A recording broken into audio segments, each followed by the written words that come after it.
First and foremost, I want to give all praise, honor, and glory to Yahweh, Ba'Shem Yahushai, Ba'Shem Rakakwadash.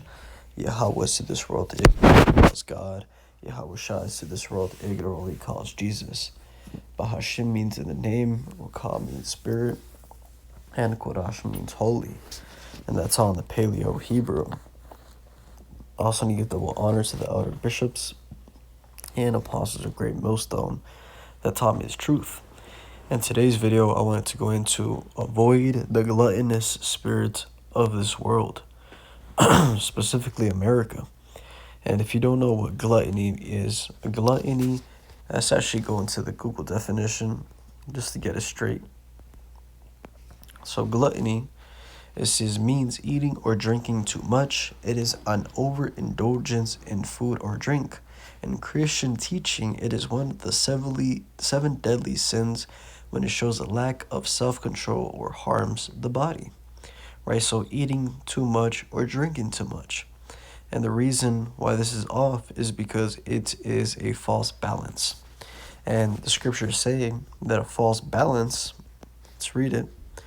Proverbs chapter 1 and verse 11, a false balance is abomination to Yahweh, but a just weight is his delight. So everything has to be balanced. And, sitting there eating, food upon food upon food after, you're already full, your stomach's hurting, you keep eating, that's going completely off. And this type of mentality is what you see here in America, right? If I were to just search up America, obesity rate, it says obesity in America remains a major public health challenge, affecting roughly 40% of U.S. adults and over 21% of children and adolescents. Rates vary by region, age, and demographics, with middle-aged adults, the South and Midwest, and certain minority communities experiencing higher prevalence. Recent data also points to shifting trends, including a slight downward movement in adult rates, linked to increased usage of modern GLP-1 weight loss medications. Right, so 40% of adults are obese, right? And that's just not, a little fat on you. That's a lot of fat on you when they say obese. And also, one thing I want to point out here is that it's talking about, this is going down because the GLP-1s, these peptides and these interventions, which, I'm going to say something to the spirit right now with that. I feel like something is about to happen heavy with that, where people are about to start having, major side effects left and right, because you're essentially cheating the process. And you can't cheat the process when it comes to anything. For example, all these women that, get a liposuction to get rid of all that fat, you'll find that majority of them, after that fat is gone, in due time, they regain all of it back. And, they're worse than they were before. And the reason why, they regain it all back is because nothing changed. They're still the same person. They still have the same eating habits, and you can't cheat the process. So I feel like, or it is the same thing with this. People are pinning themselves with GLP-1s, taking peptides, trying to get in shape, but it's all going to backfire at the end of the day. Just hold me on that. But 40% of U.S. adults, and the reason we see this is because of the food and the type of food that they are promoting.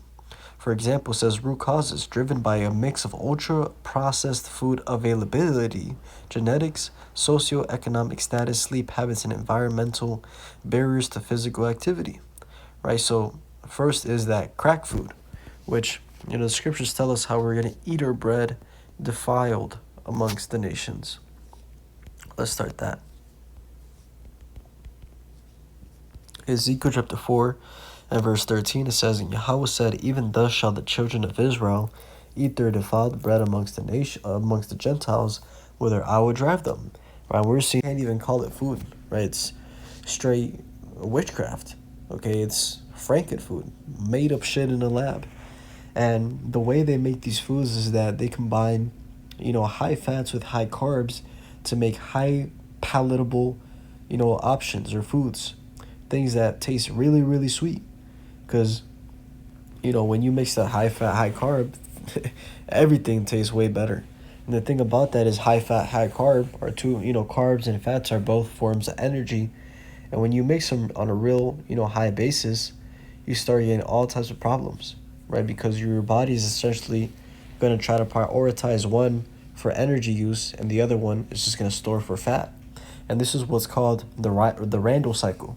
Okay, when you go into the science of it, the Randle cycle or glucose fatty acid cycle is a metabolic process proposed by Philip Randle in 1963. It describes how the body chooses between burning sugar, glucose, and fat for energy.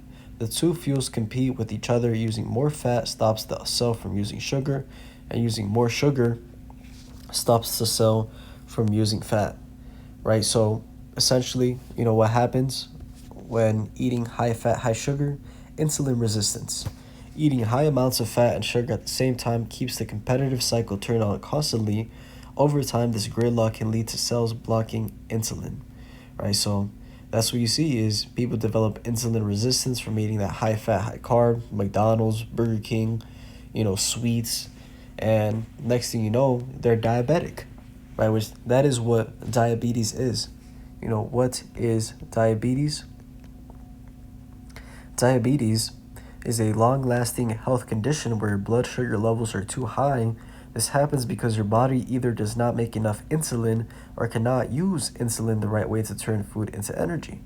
Right? So type 1, the body's immune system attacks cells that make insulin.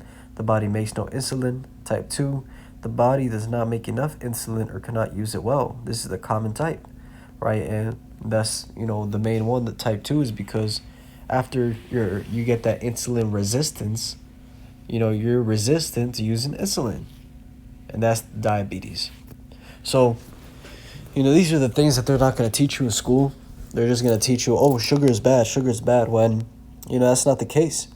Fruit has, all types of sugars. It's just the combinations and the over access of anything is when you start running into problems, right? Your activity level also, you can't just be eating a bunch of carbs and just be sitting around. It's all dependent, on the individual. So there's a lot of nuance in this, but this is why America is unhealthy, because the mainstream narrative is hedonism, right?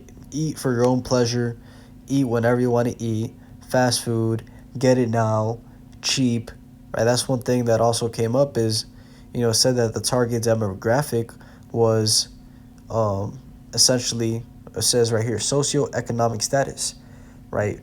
Because you'll find that people that have less money can't buy, the healthy food because the healthy food costs more. So what are they going to do? They're going to go and get that Wonder Bread. They're going to go and get, whatever they can just to, satiate themselves. And they eat this food. The food is so addictive that they keep eating it, and it's a, continual cycle.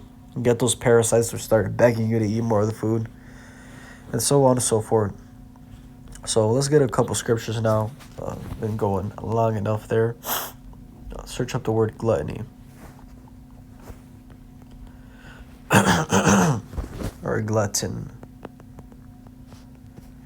Deuteronomy chapter 21 verse 20, it says, and they shall say unto the elders, I'll start at verse 19. 18, it says, if a man have a stubborn and rebellious son, which will not obey the voice of his father or the voice of his mother, and that when they have chastened him, will not hearken unto them, then shall his father and his mother lay hold on him, and bring him unto the elders of his city, and unto the gate of his place.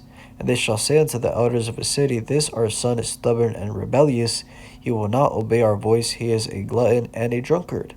And all the men of his city shall stone him with stones, that he may die. So shalt thou put evil away from among you, and all Israel shall hear and fear. Right, so going into this situation, now the reason I bring this out is because it goes into being a glutton. Right, that's part of the conditions, and that, mentality or way of living that you're not supposed to be is being a glutton. Right, and it can be punishable, as you see right there. And now specifically going into the instance that, if you have a rebellious child, which is just doing whatever he wants to do, consuming resources, and he's not changing. This is Proverbs 23 and verse 21. It says, for the drunkard and the glutton shall come to poverty, and drowsiness shall clothe a man with rags. right? So you constantly eating, constantly drinking, that yayan, that alcohol.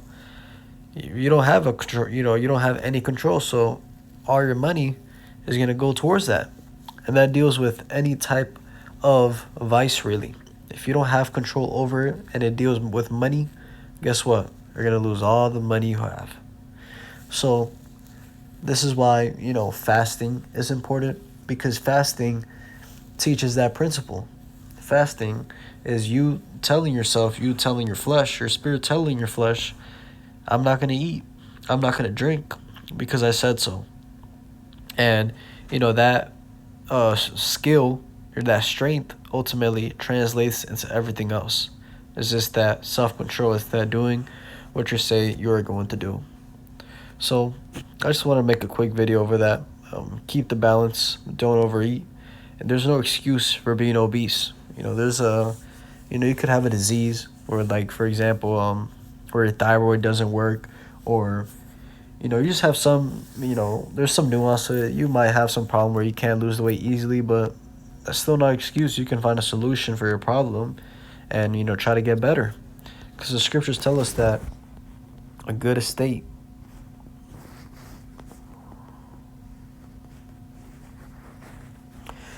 Ecclesiasticus chapter 30 and verse 15, it says, health and good estate of body are above all gold, and a strong body above infinite wealth. Right? So taking care of yourself is one of the most important things. Right? And it says that a wise man, is going to take care of his health. So yeah, I'll leave it there. Hopefully this is edifying. With that, and give all praise, honor, and glory to Yahweh Ba'Shem Yahushua Ba'Shem Makakodash, and double honors to the other bishops and apostles of Great Millstone that taught me this truth. Shalom to you, elect. Shalom.